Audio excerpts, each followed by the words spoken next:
परिचय। बच्चों, आज हम जैव प्रौद्योगिकी एवं उसके उपयोग के बारे में जानेंगे। वाह सर, ये रोचक लग रहा है। हाँ, इसलिए मुझे कौन बताएगा कि जैव प्रौद्योगिकी क्या है? आपने सही बताया रितु। क्या कोई मुझे बता सकता है कि जैव प्रौद्योगिकी का उपयोग किन प्रक्रियाओं के लिए किया जाता है?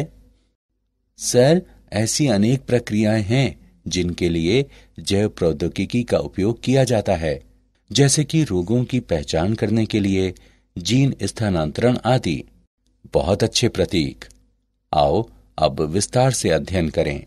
इस पाठ में आप जैव प्रौद्योगिकी एवं उसके उपयोग के बारे में जानेंगे। उद्देश्य। इस पाठ के अंत में आप निम्न करने में सक्षम हो जाएंगे।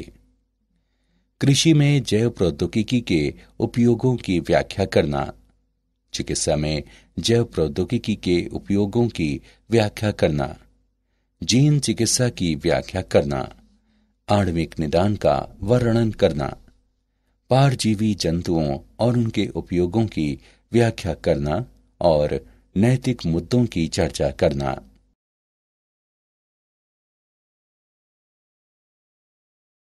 कृषि में जैव प्रौद्योगिकी का उपयोग। विशिष्ट उपयोगों हेतु किसी उत्पाद को बनाने या रूपांतरित करने, पौधों या जंतुओं में सुधार करने के लिए जीवाणु, वायरस, कवक, यीस्ट, जंतु कोशिका, पादप कोशिका आदि जैसे सजीव जीवों का उपयोग करने वाली प्रौद्योगिकी के रूप में जैव प्रौद्योगिकी को विस्तार से परिभाषित किया जाता है। कृषि में जैव प्रौद्योगिकी एक कारगर तरीका है जिसके द्वारा उन फसलों को तैयार किया जाता है जो हमारे बदलते वातावरण में बेहतर प्रदर्शन कर सकें।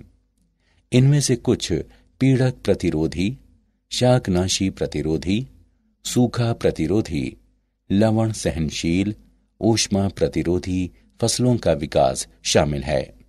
जब प्रयोगशाला में एक जीव के जीन को दूसरे जीव को सुधारने या परिवर्तित करने के लिए अभिप्राय पूर्वक स्थानांतरित किया जाता है तो आनुवंशिकता रूपांतरित जीव यानी जीएमओ का निर्माण होता है।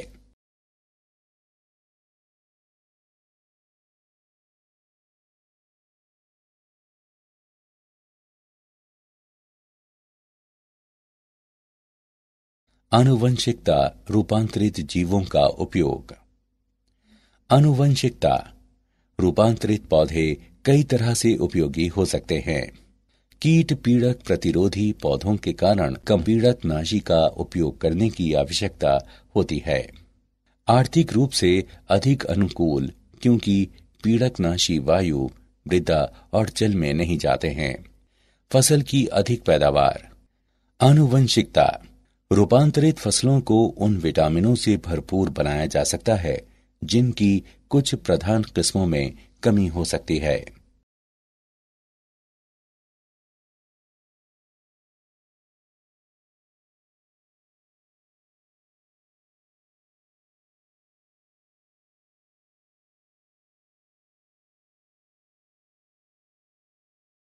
कृषि में जैव प्रौद्योगिकी का उपयोग। बीटी कपास। बैसिलस थोरिनजिएंसिस द्वारा उत्पन्न क्राई प्रोटीन विभिन्न कीट पीड़कों के विरुद्ध प्रभावित जैव कीटनाशक होते हैं। क्राई जीव विषों को डिंब आंत्र ल्यूमेन में सक्रिय प्राग जीव विष के रूप में उत्पन्न किया जाता है। जीव विष आयनिक छिद्रों को बनाने वाली कला में स्वल्प लकन और अंतर्वेशन को प्रेरित करने वाले ग्राहियों से जुड़ जाते हैं जो कोशिकाओं और डिंब को मार देते हैं।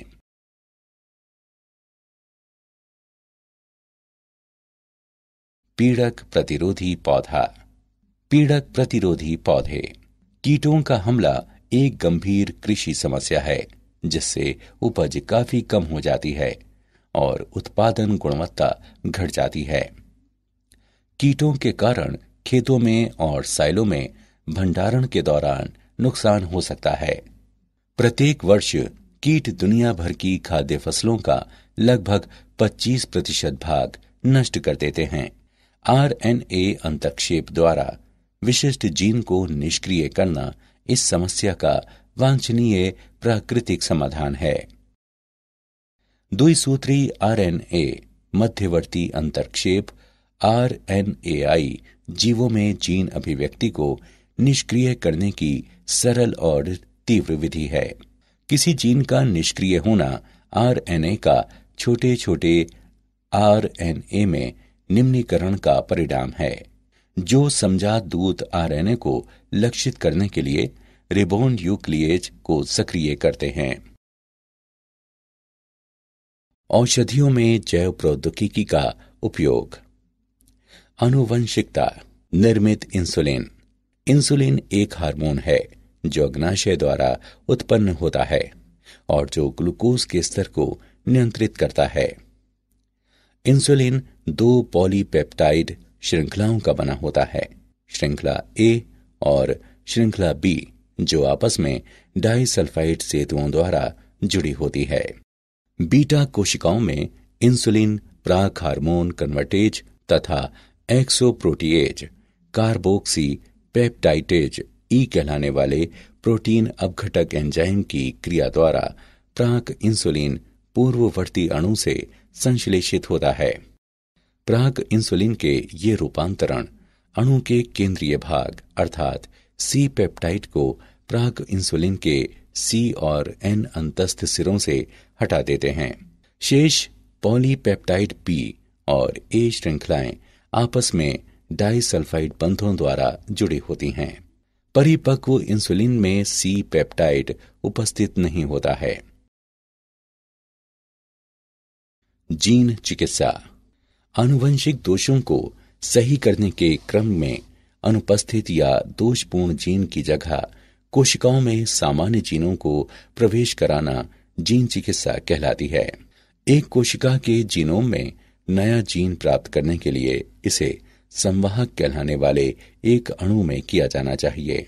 वर्तमान में उपयोग किए जा रहे सबसे सामान्य संवाहक विषाणु हैं, जो प्राकृतिक रूप से आक्रमणकारी कोशिकाएं हैं और अपने आनुवंशिक पदार्थ को कोशिका के जीनोम में प्रवेश कराती हैं। एक संवाहक के रूप में विषाणु का उपयोग करने के लिए विषाणु के जीनों को हटाकर कोशिका के लिए निर्धारित नए जीन को प्रतिस्थापित किया जाता है। जब विषाणु कोशिका पर हमला करेगा तो ये अपने आनुवंशिक पदार्थ प्रवेश कराएगा। एक सफल स्थानांतरण के परिणाम स्वरूप लक्षित कोशिका में अब नया जीन होगा, जो दोषपूर्ण जीन द्वारा उत्पन्न समस्या को सही करेगा। विषाणु जिनका संवाहकों के रूप में उपयोग किया जा सकता है उनमें शामिल हैं रेट्रोवायरस जैसे HIV, एडिनोवायरस, एडिनो संबंध वायरस और सरल परिसप्र विषाणु।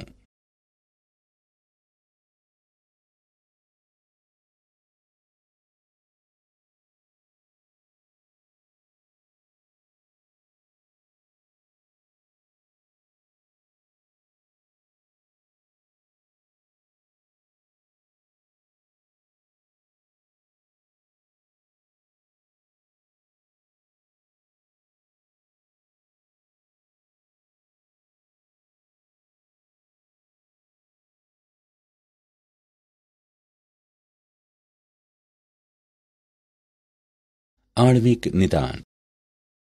किसी ऊतक या तरल में प्रोटीन, DNA, RNA जैसे अणुओं के अध्ययन द्वारा रोगों की पहचान करने की प्रक्रिया आणविक निदान कहलाती है। आणविक निदान और चिकित्सा है रोगों के आणविक कारणों का पता लगाने, निगरानी और उपचार करने में उन्नत, विशिष्ट जनसंख्याओं की ओर औषध विकास और लक्षित औषधियों के मार्गदर्शन के लिए बायोमार्कर का उपयोग, औषध प्रतिक्रिया, औषध उपापचय, प्रतिकूल प्रभाव और रोग प्रगति को प्रभावित करने वाली आनुवंशिक विभिन्नताएं, औषध या नैदानिक संयोजन का विकास और चिकित्सीय उपयोग, उभरती हुई फार्मेकोजिनोमिक और आणविक नैदानिक प्रौद्योगिकी, नैदानिक और व्यक्तिगत चिकित्सा में विनियामक मुद्दे।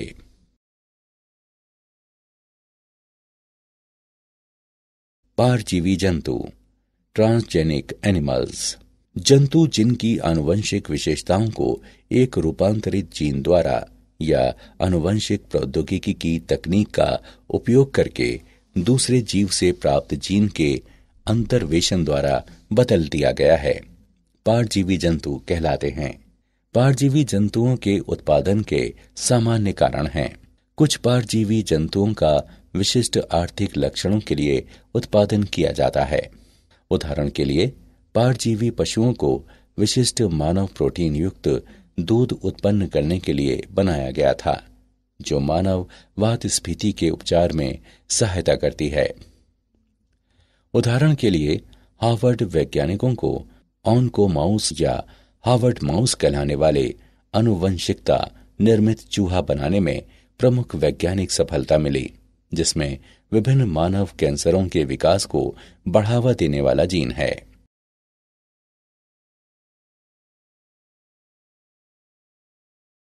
परजीवी जंतुओं का उपयोग। मानव कल्याण के लिए इन जंतुओं के लाभों को निम्न क्षेत्रों में वर्गीकृत किया जा सकता है: कृषि, औषधि और उद्योग।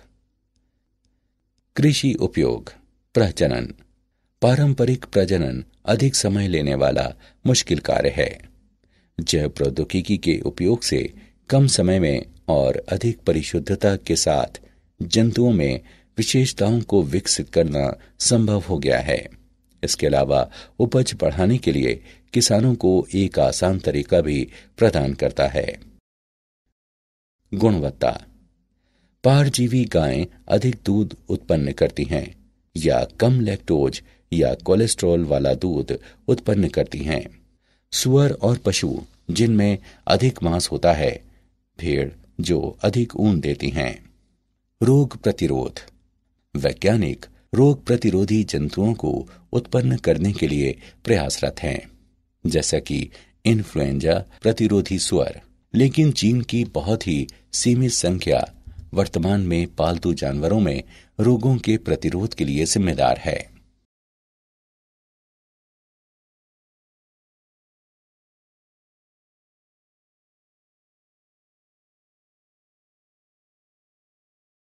चिकित्सा उपयोग। जीनो ट्रांसप्लांटेशन। परजीवी स्वर प्रत्यारोपण अंगों की कमी को पूरा कर सकते हैं। पोषण संपूरक और औषधियां। इंसुलिन, वृद्धि हार्मोन और रुधिर स्कंदन रोधी कारकों को परजीवी गाय, भेड़ या बकरी के दूध से शीघ्र ही प्राप्त किया जा सकता है या पहले से ही प्राप्त किया जा चुका है। मानव जीन चिकित्सा। मानव जीन चिकित्सा में जीन की दोषपूर्ण प्रतिलिपियों वाले व्यक्ति के जीनोम से जीन की सामान्य प्रतिलिपि जोड़ना शामिल है। 5000 नामित आनुवंशिक रोगों के उपचार की संभावना बहुत अधिक है और परजीवी जंतु एक महत्वपूर्ण भूमिका निभा सकते हैं। औद्योगिक उपयोग। सन 2001 में कनाडा में नेक्सिया जैव प्रौद्योगिकी के 2 वैज्ञानिकों ने दूध पिलाने वाली बकरियों की कोशिकाओं में स्पाइडर जीन को आपस में जोड़ दिया। बकरियों ने अपने दूध के साथ रेशम निर्माण आरंभ कर दिया और बाल्टी में अपने शरीर से महीन रेशम के सूत्रों को स्रावित किया। दूध से पॉलीमर सूत्रों को निकालकर और उनको धागों में बुनकर वैज्ञानिक एक हल्का, कठोर, लचीला पदार्थ बना सकते हैं, जिसका उपयोग सैन्य वर्दी, चिकित्सा में सूक्ष्म सीवन और टेनिस रैकेट के तार जैसे अनुप्रयोगों में उपयोग किया जा सकता है।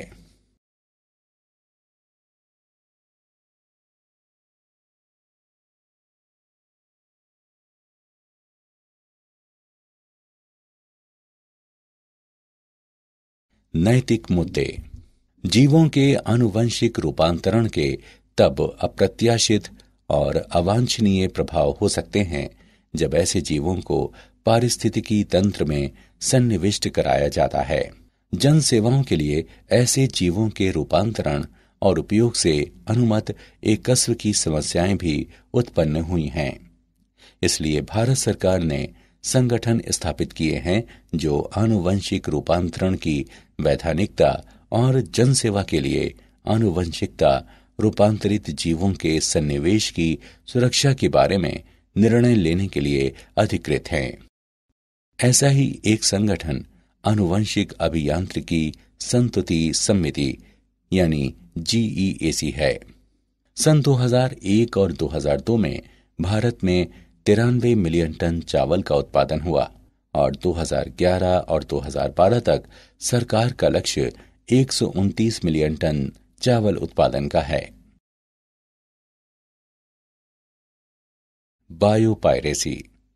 बायोपायरेसी प्राकृतिक रूप से पाई जाने वाली जैव रासायनिक या आनुवंशिक सामग्री का व्यावसायिक रूप से उपयोग करने की कार्यप्रणाली है, विशेषकर एकस्व प्राप्त करके जो उस समुदाय जिससे ये उत्पन्न हुई है उसको उचित मुआवजे का भुगतान करने में विफल रहने पर भविष्य में इसके उपयोग को प्रतिबंधित करती है।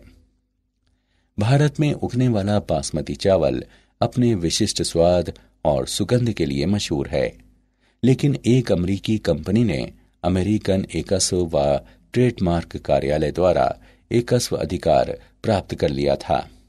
इस कंपनी ने भारतीय किस्मों को अर्धबौनी किस्मों से संकरण कराकर बासमती की नई किस्म विकसित की।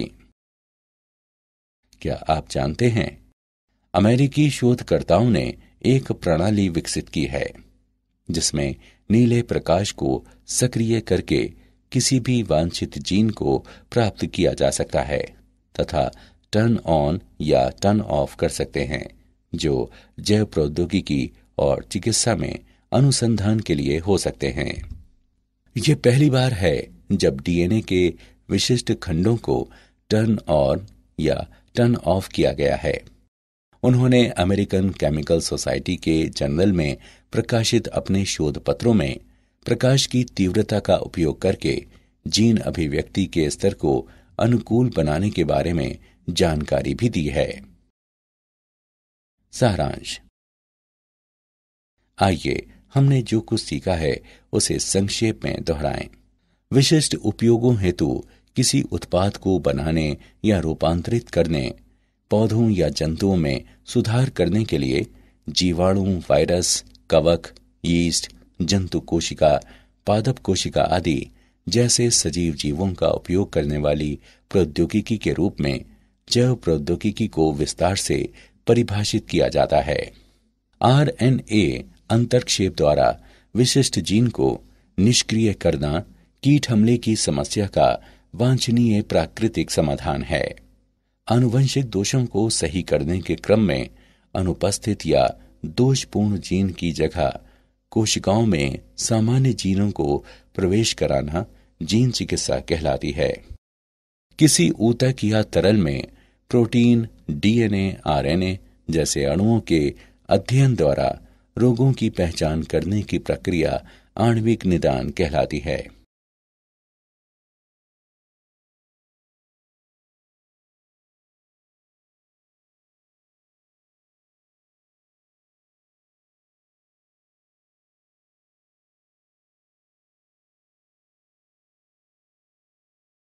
जंतु जिनकी आनुवंशिक विशेषताओं को एक रूपांतरित जीन द्वारा या आनुवंशिक प्रौद्योगिकी की तकनीक का उपयोग करके दूसरे जीव से प्राप्त जीन के अंतर्वेशन द्वारा बदल दिया गया है, पारजीवी जंतु कहलाते हैं।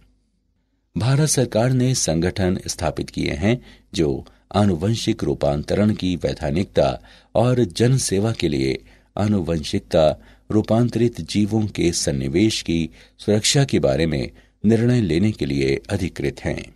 बायोपायरेसी प्राकृतिक रूप से पाई जाने वाली जैव रासायनिक या आनुवंशिक सामग्री का व्यावसायिक रूप से उपयोग करने की कार्यप्रणाली है, विशेषकर एकस्व प्राप्त करके जो उस समुदाय जिससे ये उत्पन्न हुई है उसको उचित मुआवजे का भुगतान करने में विफल रहने पर भविष्य में इसके उपयोग को प्रतिबंधित करती है।